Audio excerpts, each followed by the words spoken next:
గొప్పగా పోగుతూ ఉంటారు.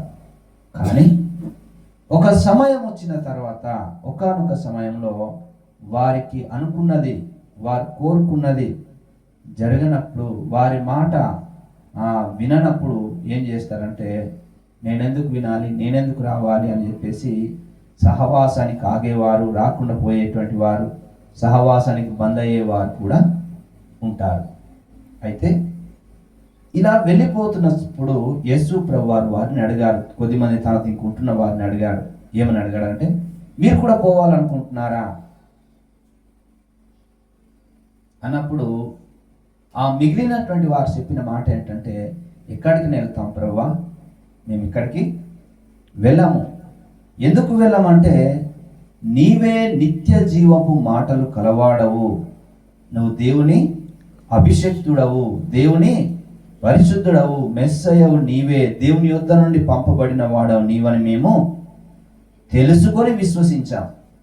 హల్లెలూయా. ఎలా నమ్మినారట? తెలుసుకొని, మా అంతట మేముగా నీవు దేవుని కుమారుడవని, దేవుని యొద్ద నుండి పంపబడిన మెస్సయ్యవని, నీ మాటలలో నిత్య జీవం ఉన్నదని. జాగ్రత్తగా గమనించాలి. ఏమంటున్నాడు? నీ మాటలలో ఏముంది?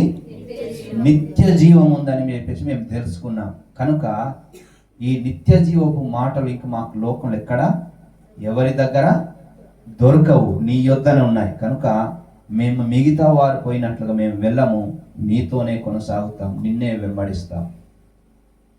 కనుక మన విశ్వాస జీవితంలో కూడా, పరిచర్యలో లేకపోతే యొక్క విశ్వాస జీవితంలో, సంఘంలో మనం కొనసాగుతున్నప్పుడు, మనము సేవకుని కానీ లేకపోతే దేవుని వాక్యాన్ని కానీ బోధించే బోధన కానీ మనం వింటున్నప్పుడు, అది దేవుని యొక్క బోధన, ఇతను దేవుని సేవకుడా అనేది తెలుసుకోవాలి.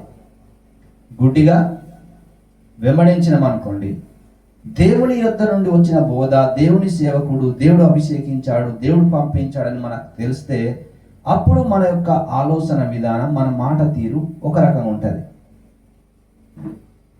అది మనకు తెలియదు అనుకోండి, దేవుని బోధ అని లేకపోతే దేవుని యొక్క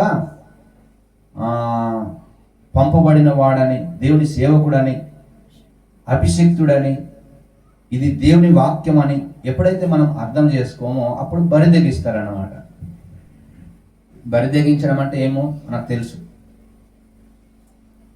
ఏ భయం ఉండదు, ఇక తాను అనుకున్నదే చేస్తారు. అటువంటి వారు కూడా సంఘంలో వస్తారు, పోతా ఉంటారు. అయితే మనము మన విశ్వాసాన్ని కాపాడుకోవాలి. దేని కొరకు? మన విశ్వాసాన్ని మనం వదిలేవారు ఎప్పుడు ఉండకూడదు. ఆమేన్. హల్లెలూయా. చెప్దాం అందరం కలిసి, హల్లెలూయా. అందరం కలిసి పాట పాడుతూ దేవుని నామాన్ని గణపరుచుకుందాం. ఎడబాపు వారెవరు, ఎడబాపు వారెవరు.